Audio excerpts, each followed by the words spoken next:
The Arizona wind has a voice, and on the night the sky tore open, it howled a name, Jennifer. She was a widow, alone, on 160 acres of dust and memory, a place where the silence was so loud it could break a person's heart. But the man who collapsed on her doorstep wasn't brought by the silence. He was a giant and Apache warrior, drenched in rain and blood with the U.S. cavalry just minutes behind him. She dragged him inside, hiding an enemy of the state under her own roof.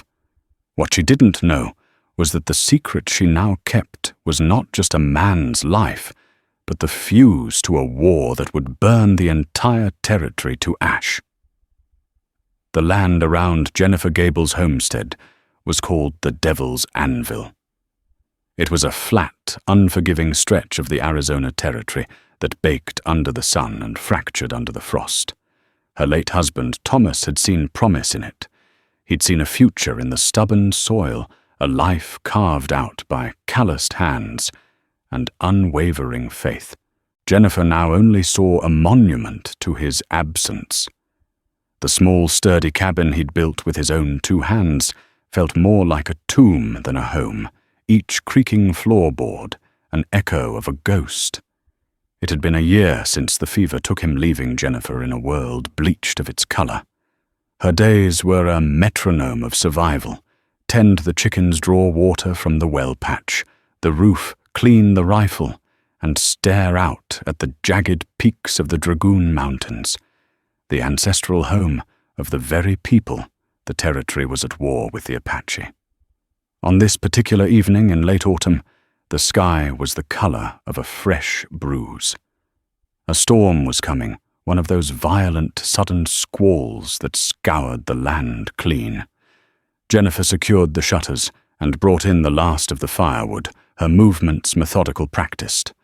The wind began to keen a low, mournful sound that seemed to seep through the log walls. That's when she heard it. It wasn't the wind, and it wasn't the approaching rain. It was a splintering crash from the direction of her small corral. She grabbed the Winchester that Thomas had always kept loaded above the hearth. Her heart, a slow and heavy thing for so many months, began to hammer against her ribs. She peered through a slit in the shutter. In the rapidly fading light, she saw a horse, wild-eyed and lathered, struggling with a broken leg caught in the corral fence.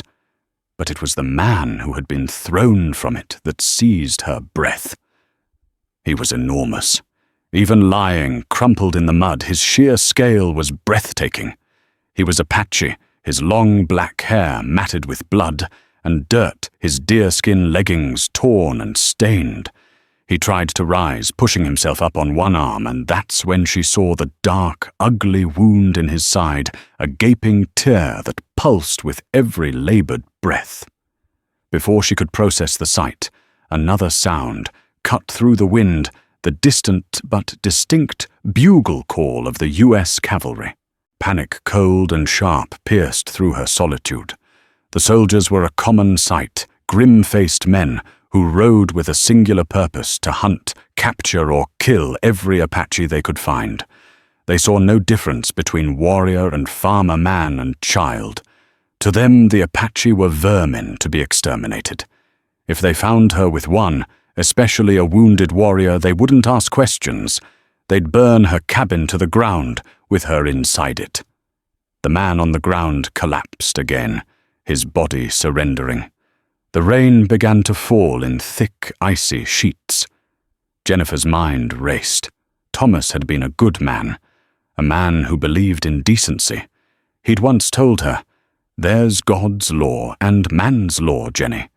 You try to follow both, but if you have to choose, you choose God's." The bugle sounded closer. They were sweeping the area. She looked at the man, a heap of broken humanity, at the edge of her world. He was the enemy, the boogeyman from the stories settlers told their children. But in that moment, all she saw was a person dying in the mud. He turned his head, and his eyes, black and deep as a starless night, found hers. There was no plea in them, only a defiant blaze of pain. "Lord, forgive me," she whispered, making a choice that would irrevocably shatter her quiet life.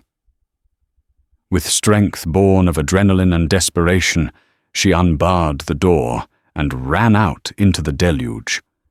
He was impossibly heavy. She looped his arm over her shoulder, her small frame straining against his weight, and half dragged, half carried him towards the cabin. The scent of wet earth blood and ozone filled her senses. Every step was a lifetime. She pulled him over the threshold, just as the first riders crested the nearby ridge, their dark silhouettes stark against the lightning-fractured sky. She slammed the door, shot the bolt, and fell against it, her body trembling the rain, and his blood mingling on the wooden floor. She had just hidden a giant Apache from the U.S. Army. The storm outside was nothing compared to the one she had just invited into her home. The pounding on the door was so violent, it seemed the wood would split. It wasn't the hesitant knock of a lost traveler. It was the fist of authority. "Open up, U.S. cavalry!" A voice barked, slicing through the howl of the storm. Jennifer's blood ran cold. The Apache lay on a straw tick in the corner, concealed beneath a pile of old blankets and a buffalo hide. He was barely conscious, his breathing a ragged, shallow whisper. She pressed a finger to her lips, a gesture he understood even through the fog of pain, and his eyes, though clouded, narrowed with a primal instinct for survival. She took a steadying breath, wiped the rain from her face with the back of her hand, and smoothed her apron. She had to be the lonely widow, nothing more. She slid the bolt back and opened the door a crack. The man standing on her porch was tall and severe, his rain slicker glistening in the lantern light. His face was all sharp angles and hard lines, with pale, intelligent eyes that missed nothing. The insignia on his collar marked him as a captain. Behind him, several troopers sat on their horses, their figures grim spectres in the downpour. "Ma'am," the captain said, his voice surprisingly calm but laced with steel. "Captain Gideon Rourke, 4th Cavalry. We're tracking a fugitive, an Apache buck, big one. Killed 2 of my men back at Apache Pass. Did you see him?"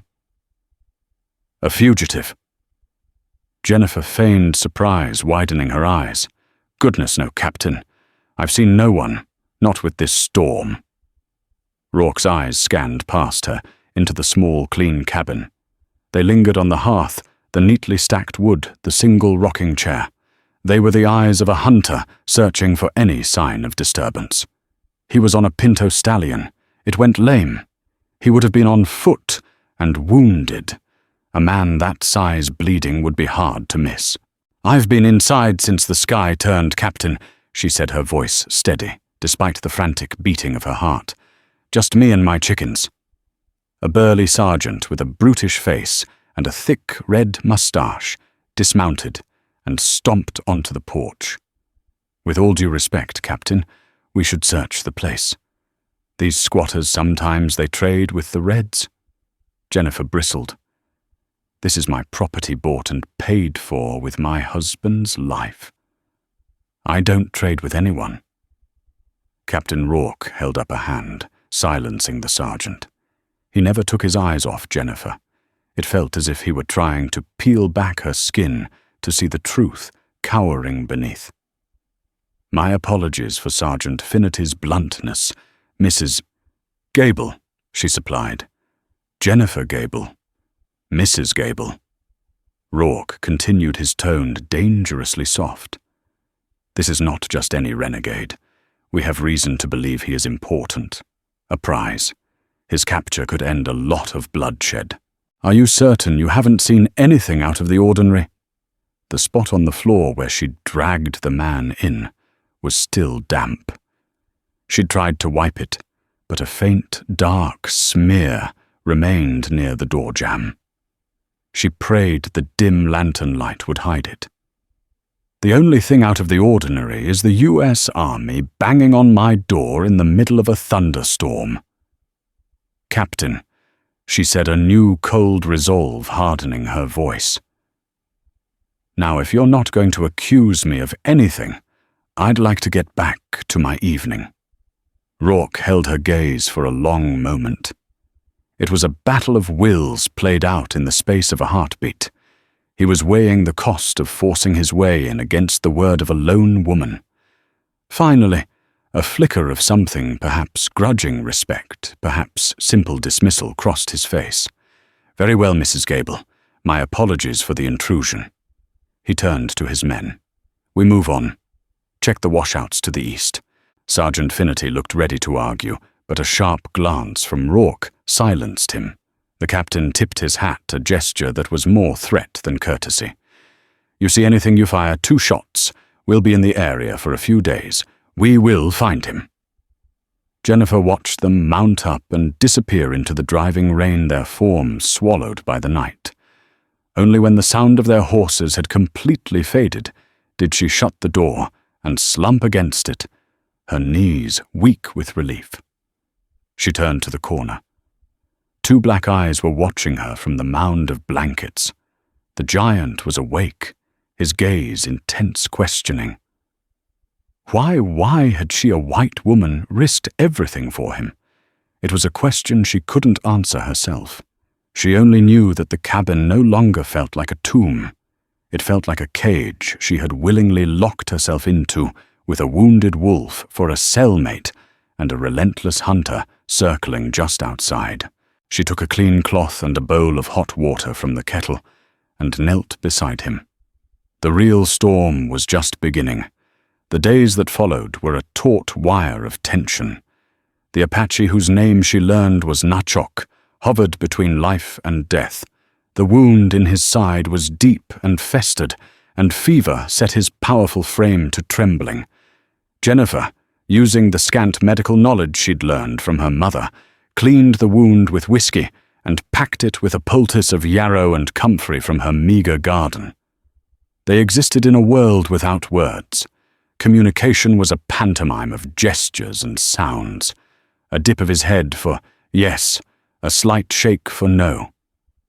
He would watch her for hours with an unnerving stillness, his eyes tracking her every move as she cooked, mended, or read from her worn Bible by the firelight. It wasn't a threatening gaze, but an observant one, as if he were memorizing her, trying to understand the creature who had saved him. Jennifer felt his presence fill every corner of the small cabin. He was a mountain of a man, and hiding him was a constant nerve-wracking challenge. During the day, he lay in the small root cellar Thomas had dug under the floorboards, a cramped, dark space that smelled of earth and potatoes.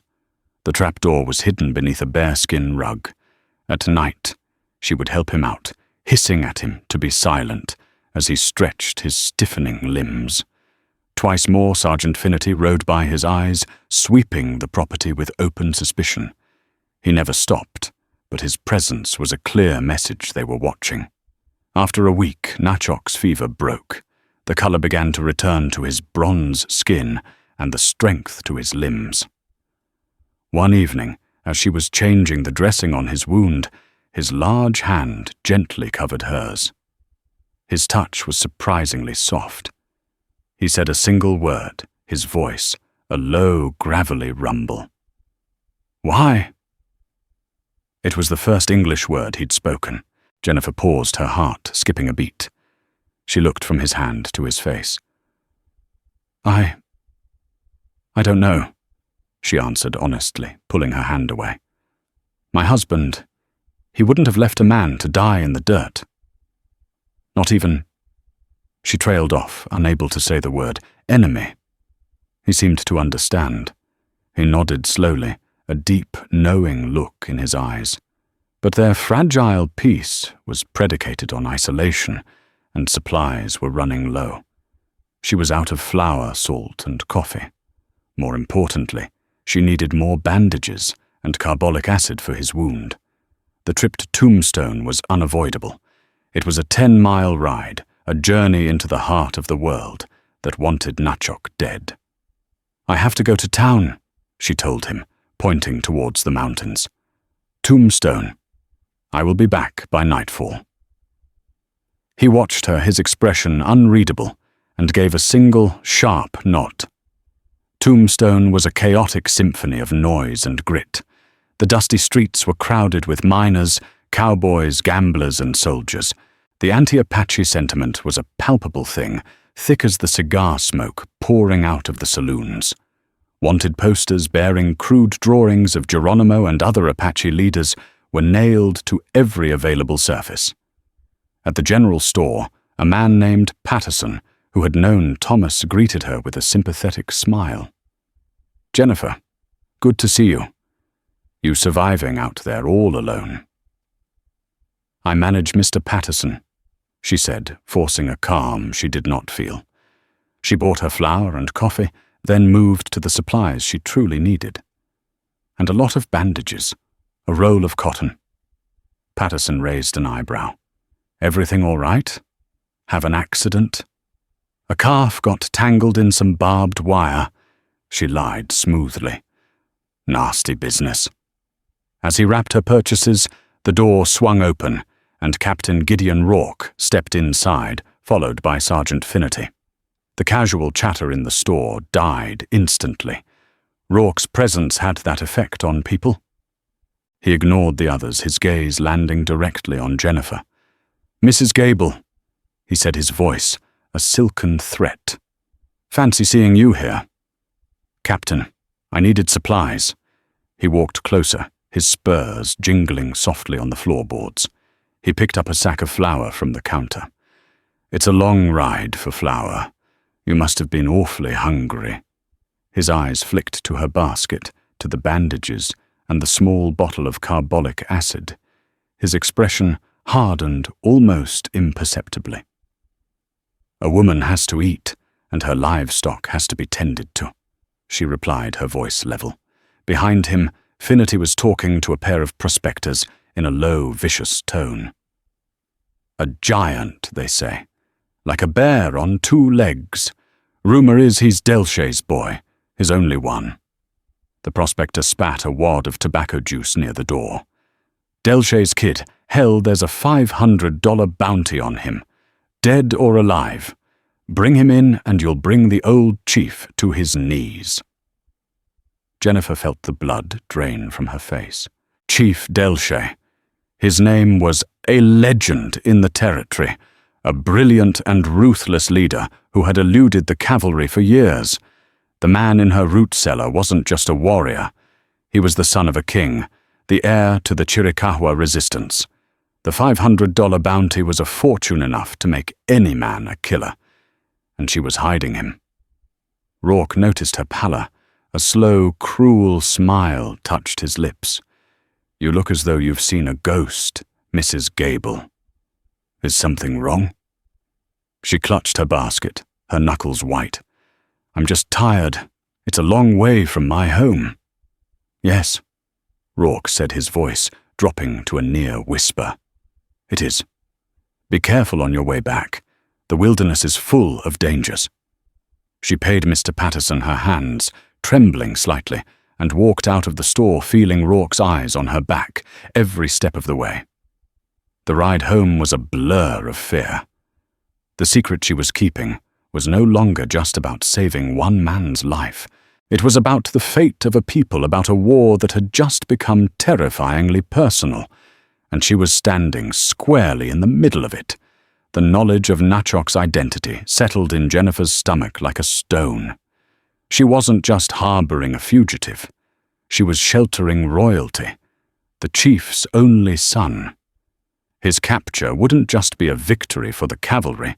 It would be a devastating blow to the heart of the Apache people, a strategic and spiritual catastrophe.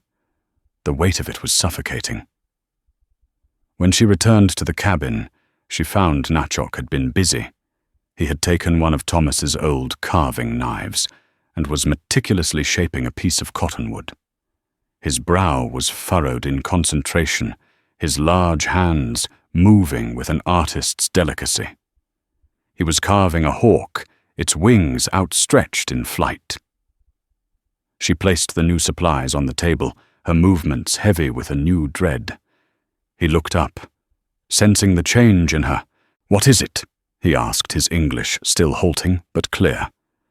She sank into a chair, the long ride, and the shock of the revelation having drained her completely.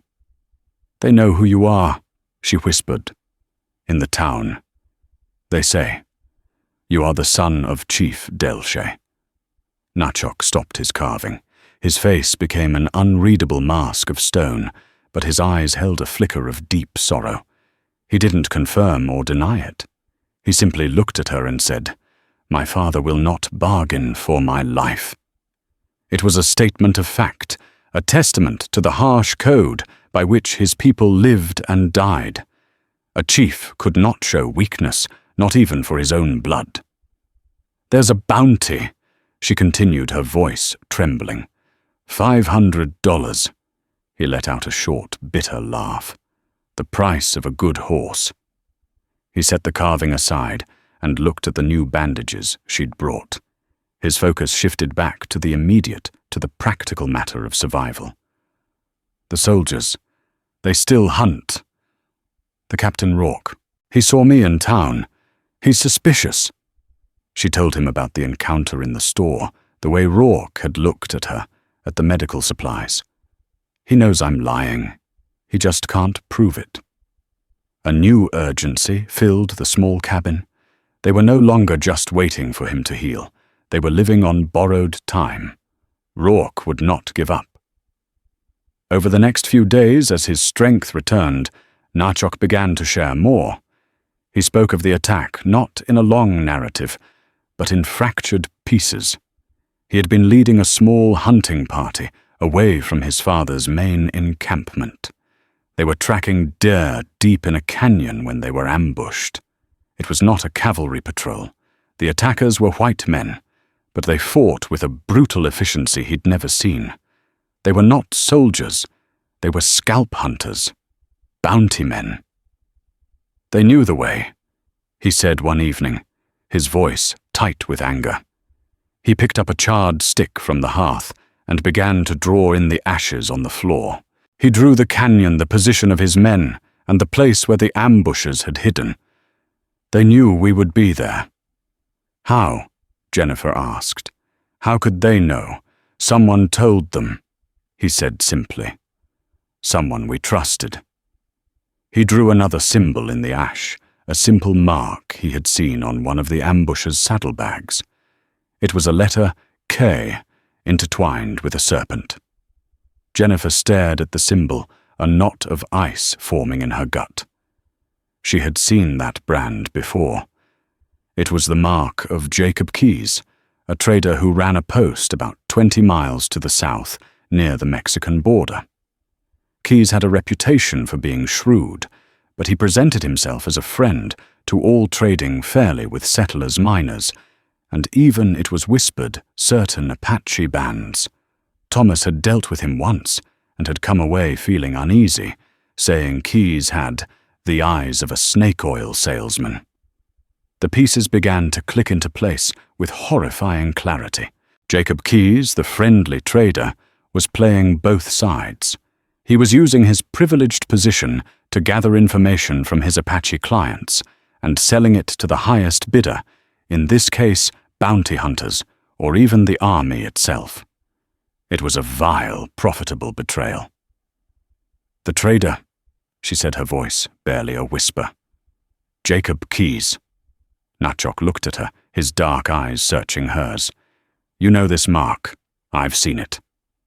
And then another more chilling memory surfaced. On her trip to Tombstone, as she was leaving the general store, she had seen a man in civilian clothes talking quietly with Sergeant Finnerty in an alleyway. The man had been lean and weaselly with shifty eyes. At the time, she'd paid him no mind. But now she remembered the saddle on his horse, tied up nearby. Burned into the leather flap was a small, intricate brand, a K entwined with a serpent. "I saw him," she said, her voice rising with dawning horror. "In Tombstone. He was talking to Sergeant Finnerty Rourke's man." The air in the cabin grew thick and cold. This wasn't just a random manhunt anymore. It was a conspiracy. Rourke and his men weren't just tracking a fugitive. They were acting on intelligence, fed to them by a traitor, a man who profited from spilling Apache blood. And that same man, Jacob Keyes, knew the lay of the land, the secret trails, the hidden waterholes. He would know exactly where a wounded man might seek refuge. Nachok rose to his full intimidating height, his body now nearly healed. He walked to the window and stared out at the moonlit landscape. The hawk he had carved sat on the mantelpiece, a silent testament to the freedom that seemed so impossibly far away. "This trader," Nachok said, his voice a low growl of controlled fury. "He has marked me for death, and now he has marked you too." The revelation about Jacob Keyes changed everything. The threat was no longer a faceless cavalry patrol sweeping the territory. It was a targeted, intelligent hunt guided by a traitor. Captain Rourke wasn't just searching blindly. He was likely being fed information, narrowing his focus with each passing day. Every creak of the cabin, every shadow that moved outside became a potential harbinger of discovery. Jennifer's homestead was no longer a sanctuary. It was a trap waiting to be sprung. "You have to leave," she told Nachok one morning, her voice strained with anxiety. "You're strong enough to travel now. You have to get back to your people before Rourke comes back." Nachok looked at her, then at the single-room cabin that had been his world for the past weeks. "And you?" he asked. "They know you lie. When they find me gone, they will hurt you. I'm a widow on my own property. They have no proof of anything," she argued, though her words sounded hollow, even to her own ears. "The trader Keyes. He knows this land."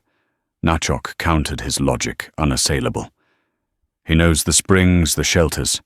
He would guess a lone woman's cabin is the best place to hide. Rourke will not need proof. He will only need suspicion." He was right. Rourke was not a man constrained by convention. His obsession was a palpable force, and Jennifer knew with a certainty that chilled her to the bone that he would return. His return came sooner than she expected. It was late afternoon, the sun casting long golden shadows across the plains. Jennifer was outside scattering feed for the chickens when she saw the dust cloud on the horizon. It was too large for a single rider. It was a patrol, and they were heading directly for her cabin. "They're coming!" she hissed, rushing inside. "Rourke, get in the cellar!" "Now!" Nachok moved with a speed that belied his size, lifting the bearskin rug and sliding the heavy wooden trapdoor aside. He slipped into the dark, cramped space below without a sound. Jennifer dropped the door back into place, the thud echoing in the silent cabin. She kicked the rug back over it, her hands shaking as she tried to make it look natural. She grabbed her sewing basket and sat in the rocking chair, forcing her breath to slow, praying her frantic heartbeat wasn't audible. Moments later, Captain Rourke and a half-dozen troopers reined in their horses in her yard, churning the dusty ground. This time there was no pretense of courtesy. Rourke dismounted and strode to the door, throwing it open without knocking. Sergeant Finnerty and 2 other men followed him in their carbines held at the ready. "Mrs. Gable," Rourke said, his voice devoid of any warmth. "We meet again." "Captain," she replied, her voice tight. "Is it your habit to enter a lady's home without an invitation?" "My habits change, depending on the company I suspect a lady of keeping," he retorted, his pale eyes sweeping the room, missing nothing. "I have a warrant this time signed by the territorial marshal himself. We're going to search your property, every inch of it." Jennifer's blood turned to ice. She stood up, her sewing falling to the floor. "On what grounds?" "On the grounds that you purchased medical supplies consistent with treating a serious injury. On the grounds that your story about a tangled calf is as thin as a mountain mist. And on the grounds he said, stepping closer, his voice dropping, "that I have a gut feeling you are a liar." Finity and the others began to tear the place apart. They overturned her mattress, emptied cupboards, and tossed aside her meager belongings. It was a brutal, systematic violation of her life, of the home she had built with Thomas. Jennifer stood by the hearth, a silent, rigid statue of fury and terror. Rourke conducted his own more meticulous search. He ran his fingers along windowsills, checked the chimney for loose stones, and peered at the floorboards. He was looking for something specific. He stopped in the center of the room, directly over the bearskin rug. He stared down at it for a long, agonizing moment. Jennifer held her breath, convinced he could hear Natchok breathing just a few feet below. Rourke tapped the rug with the toe of his boot. "This is a fine rug, Mrs. Gable. A gift from an admirer." "It was my husband's," she said through clenched teeth. He knelt, his movements fluid and predatory. He ran his hand over the thick fur. Jennifer's heart hammered against her ribs. He was inches from the edge of the trapdoor. If he felt the seams, it was over. His fingers stopped. He tilted his head, his expression one of intense concentration. Then he looked up at her, a triumphant, chilling glint in his eyes. He hadn't felt the door. He had seen something else. He reached down and plucked something almost invisible from the dense fur of the rug. He held it up between his thumb and forefinger. It was a single tiny bead of turquoise, the kind used in Apache jewelry and clothing. It must have fallen from Natchok's leggings. A single damning piece of evidence. Well, Captain Rourke said softly, a cruel smile spreading across his face. "What have we here?" He stood up, pocketing the bead. He kicked the rug aside, revealing the plain wooden floorboards beneath. He stomped his boot down hard. The sound was solid. He stomped again a few feet over. Solid again. He hadn't found the trapdoor's exact location yet, but he knew. He knew the secret was under the floor. "Sergeant on an outsast." Rourke called, his eyes locked on Jennifer's, glittering with victory. "Bring the crowbars." The sound of the crowbar striking the floorboards was like a death knell. Each splintering crack of wood was a second ticking away on their lives. Jennifer stood frozen, watching as Finity and another trooper worked with grim efficiency, prying at the planks near where Rourke had indicated. Below them, in the suffocating darkness of the root cellar, Natchok was trapped. He could hear every word, every metallic scrape, the triumphant grunts of the soldiers above. Rourke watched Jennifer, his smile a thin, cruel line. "The game is over, Mrs. Gable. You can make this easier on yourself. Tell me where he is." "I don't know what you're talking about," she said, her voice a reedy whisper.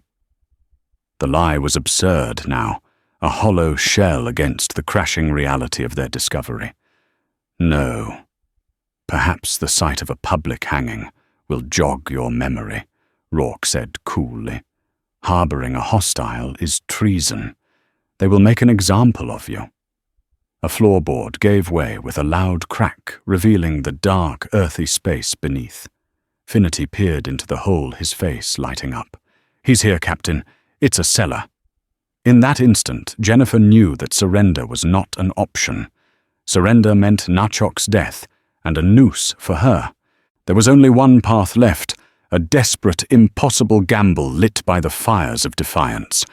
Her eyes darted around the cabin, looking for anything, any advantage. They landed on the large tin of kerosene she kept by the hearth for the lamps. Before Rourke could react, she lunged. She seized the heavy tin, her movements fueled by pure adrenaline, and hurled it with all her strength at the fireplace. It struck the hot cast-iron stove with a deafening clang, splitting open. Kerosene sloshed across the hearthstones and onto the dry wooden floor. At the same time, deep in the cellar, Natchok acted. He had been preparing, gathering his strength. As the soldiers ripped away another plank, creating a larger opening, a massive arm shot out of the darkness. It seized the ankle of the trooper, peering down. With a powerful roar that seemed to shake the cabin's foundations, Natchok yanked. The soldier screamed as he was pulled off balance, crashing half into the hole. In the chaos, Jennifer grabbed a lit candle from the mantelpiece. Rourke shouted his pistol, already clearing its holster, but he was a fraction of a second too late. Jennifer threw the candle onto the kerosene-soaked floor. The world erupted in a whoosh of orange and yellow flame. Fire raced across the floorboards, a living, hungry thing. It climbed the log walls, instantly filling the cabin with thick, acrid smoke. The soldiers recoiled, their faces masks of shock and pain as the heat washed over them. Natchok exploded from the cellar. He was not a man anymore. He was an elemental force of vengeance. He launched himself at Sergeant Finnerty, his giant frame slamming into the burly soldier and sending them both crashing through the now flaming wall of the cabin and out into the yard. Rourke, his face a mask of fury, fired his pistol into the smoke-filled chaos, but his targets were moving too fast. Jennifer was already scrambling out of the back window, which she had unlatched seasons ago when the frame warped. She landed hard on the ground, coughing, her lungs burning. Outside, the scene was pure bedlam. The cabin was becoming an inferno. Troopers, blinded by smoke and confusion, stumbled out trying to organize themselves. Natchok and Finnerty were locked in a brutal hand-to-hand struggle in the dirt. Finnerty was strong, but Natchok was fueled by weeks of caged rage. A knife flashed. Finnerty screamed a choked, wet sound, and then was still. "To the horses!" Jennifer screamed, finding her voice.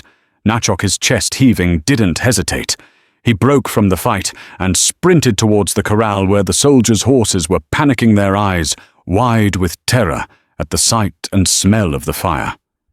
Captain Rourke emerged from the flames, his uniform singed, his face blackened with soot. He raised his pistol and took careful aim at Natchok's broad back. "Delche!" He screamed, his voice raw with a hatred that seemed to transcend the battle, to transcend simple duty. Jennifer saw him. Without thinking, she grabbed a heavy piece of firewood from the pile by the door and hurled it. It was a desperate wild throw, but it flew true. The log struck Rourke's arm just as he fired. The shot went wide, whining harmlessly into the night. Rourke staggered back, his arm numb, his pistol falling to the ground. Natchok had already cut 2 of the cavalry horses free. He vaulted onto the back of one, a magnificent black stallion, and pulled Jennifer up behind him onto its powerful haunches. With a sharp cry, he spurred the horse into a gallop. They thundered out of the yard, leaving behind the burning pyre of Jennifer's home, the bodies of the dead, and a lone, hate-filled captain silhouetted against the flames. They rode hard into the darkness, the Dragoon Mountains their only destination. The Devil's Anvil was behind them, glowing red with the sacrifice of a life Jennifer could never return to. She clung to Natchok, the heat of his body a solid, real thing, against the cold terror of the unknown that lay ahead. She had lost everything, but in the heart of the fire, she had found something she hadn't felt since Thomas died, the fierce, undeniable will to live. The flight into the Dragoon Mountains was a desperate, breathless passage from one world into another. The powerful cavalry horse moved beneath them with a steady, ground-eating rhythm, controlled by the subtle shifts in Natchok's weight. Jennifer clung to him, her cheek pressed against the rough wool of his stolen tunic, the immediate terror of the fire giving way to a bone-deep exhaustion. The night was a chaotic canvas of jagged silhouettes and deep, star-dusted pools of blackness. Natchok was her only anchor in the maelstrom, a silent, unyielding presence guiding them through a land that seemed designed to repel human life. He navigated not by sight, but by a deeper instinct, an ancestral knowledge etched into his very being. He chose paths that were little more than goat trails, winding through narrow passes, where the air grew cold and the sound of their horses' hooves was swallowed by the immense, listening silence of the stone. For Jennifer, whose entire world had been the flat, predictable expanse of the Devil's Anvil, these mountains were an alien planet of shadow and peril. Every rustle in the scrub could be a predator. Every distant coyote howl sounded like a cavalry bugle on the wind. Yet with Natchok, she felt a paradoxical sense of security she hadn't known even behind the locked door of her cabin. He was a part of this wildness, and for now she was under his protection. As the bruised purple of the pre-dawn sky began to lighten the eastern horizon, the landscape softened. They descended into a hidden artery of the mountains, a winding canyon whose walls were so high and close they seemed to blot out the sky. The air grew warmer, carrying the scent of pine and damp earth. Natchok brought the horse to a halt and made a soft, clicking sound with his tongue. From the rocks above, figures emerged as if materializing from the stone itself. They were Apache warriors, their bodies lean and hard, their faces impassive, but their eyes missing nothing.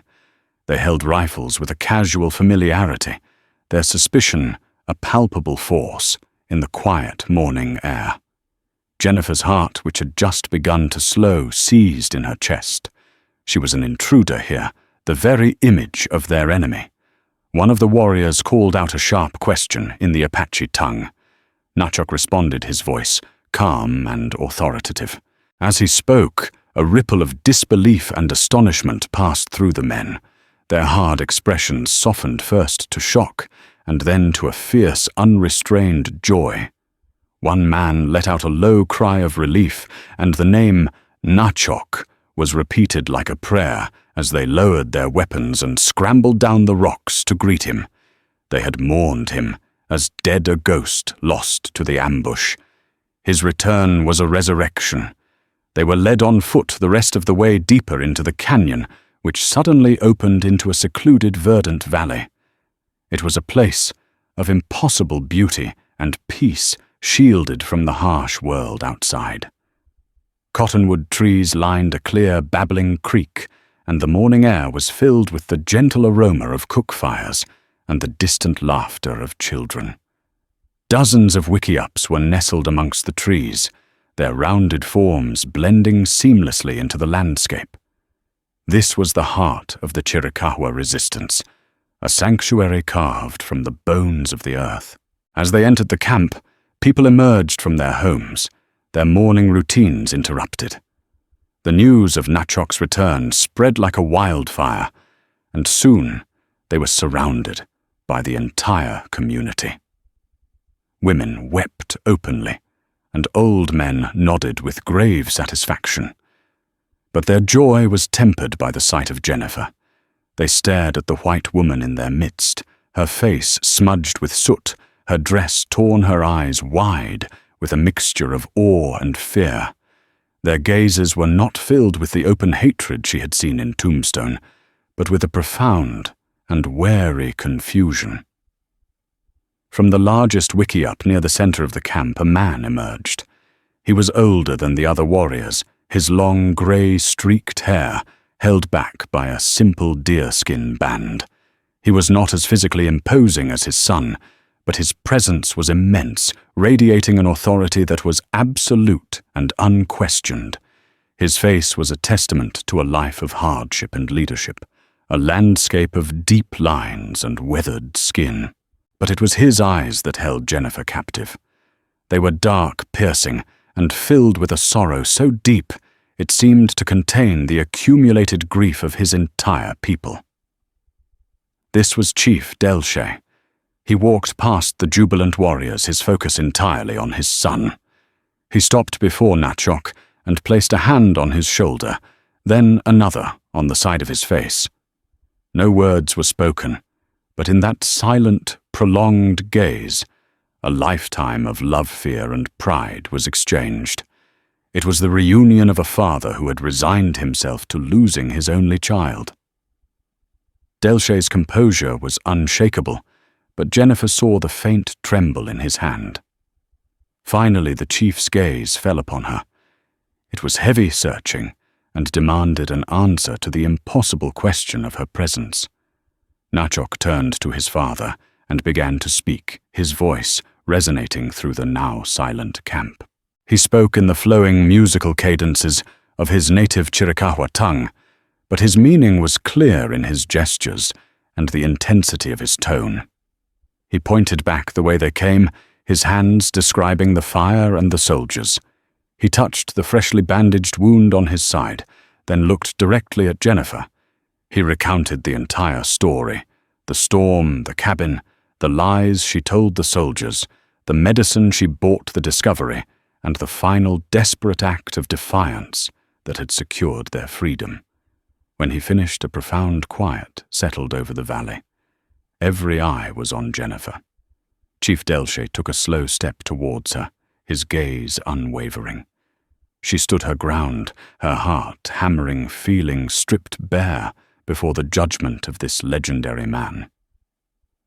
"You have a warrior's spirit, Jennifer Gable," Delche said, his English flawless and resonant, carrying the accent of a man who had learned his enemy's tongue, not in a school, but through treaties and betrayals.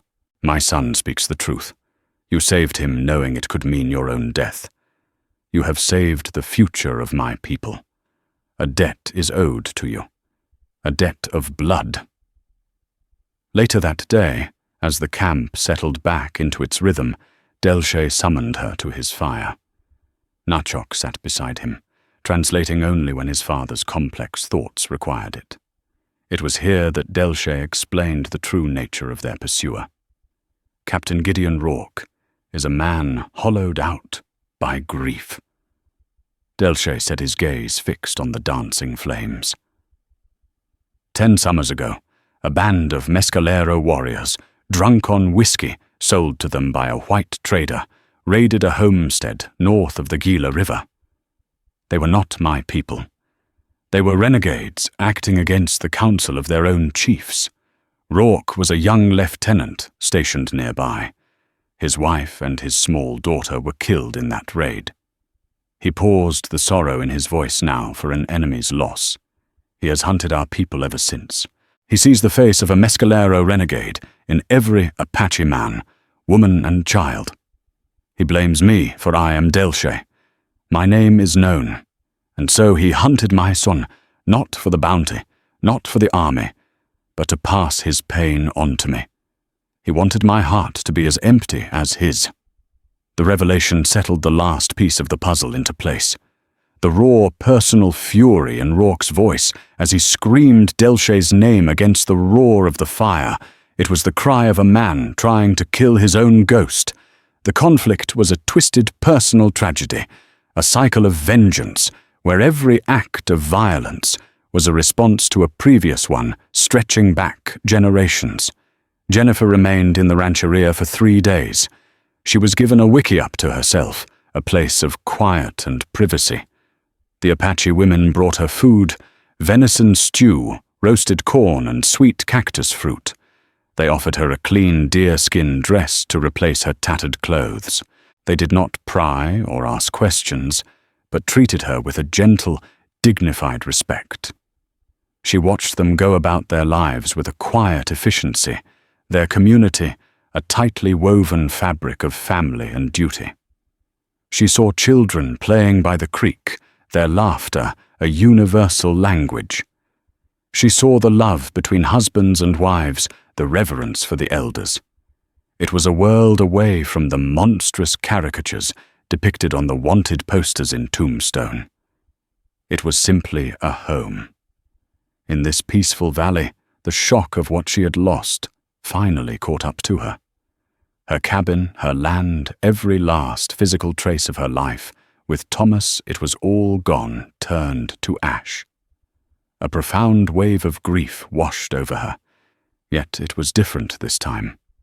It was not the hollow, passive sorrow of a widow, but the sharp, cleansing pain of a survivor. She had lost a home, but she had reclaimed her own life from the silence.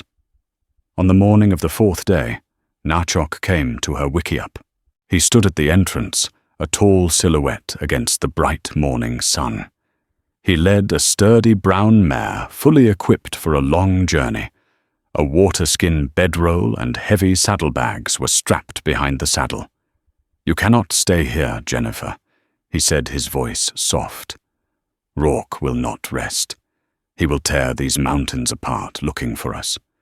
Your presence here would bring danger to my people." She nodded, her throat tight. "I know, and I cannot go back." "No," he agreed. "The name Jennifer Gable is now the name of a traitor to her kind. They would show you no mercy." He stepped closer, his presence filling the small space. "You must go forward, ride north for many days, into the Colorado Territory. It is a new land, a wild land, a place for new beginnings. No one there will know your face or your story." He reached into a pouch at his belt and poured a handful of gold coins into her palm. They were heavy, real. "For your new life." Before she could protest, he gently pressed the small wooden hawk he had carved into her other hand. Its wings were smooth and perfectly formed.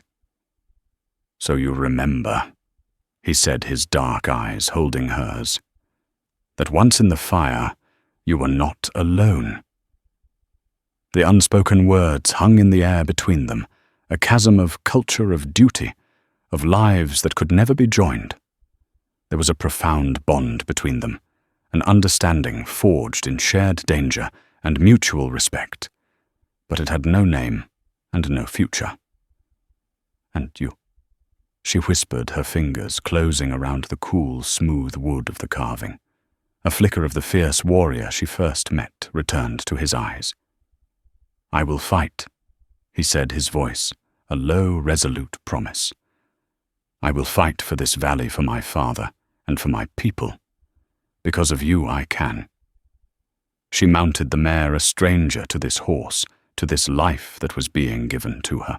She looked down at Nachok, at this giant of a man who was both a prince and a fugitive, and she saw not an enemy, but the person who had, in saving his own life, saved her from the ghost she was becoming. With a final lingering look, she turned the horse and rode slowly out of the camp. The Apache people watched her go in silence. She did not look back until she reached the mouth of the canyon. From there she could see the entire valley, laid out below, a perfect hidden world. She saw Nachok still standing where she had left him, a solitary figure watching her departure. Then she turned her horse north and urged it into a trot, leaving the Dragoon Mountains behind. She was no longer Jennifer Gable, the widow of the Devil's Anvil. That woman was a whisper of smoke, a memory of ash. The woman who rode toward the vast unknown horizon was someone else, entirely a survivor, forged in fire and secrecy, a solitary figure with a warrior's spirit and a debt carved in stone, riding toward a future she would have to build with her own 2 hands. The story of Jennifer Gable and Nachok isn't one you'll find in the official histories. It's a story that lives in the whispers of the wind, sweeping through the Dragoon Mountains. It's a testament to the fact that true courage often isn't found on a battlefield, but in the quiet, desperate decisions made by ordinary people in extraordinary circumstances. It reminds us that behind the black and white labels of settler and savage, friend and enemy, there are just people bound by shared moments of pain, fear, and unexpected humanity. What would you have done in her place? When the world demands you choose a side, what happens when you choose to simply help the person in front of you? If this story of bravery, sacrifice, and the hidden histories of the American West moved you, please help us share it with others. Hit that like button, share this video with someone who loves a powerful story, and be sure to subscribe to our channel for more tales from the frontier that time forgot. Your support allows us to keep these incredible stories alive. Thank you for listening.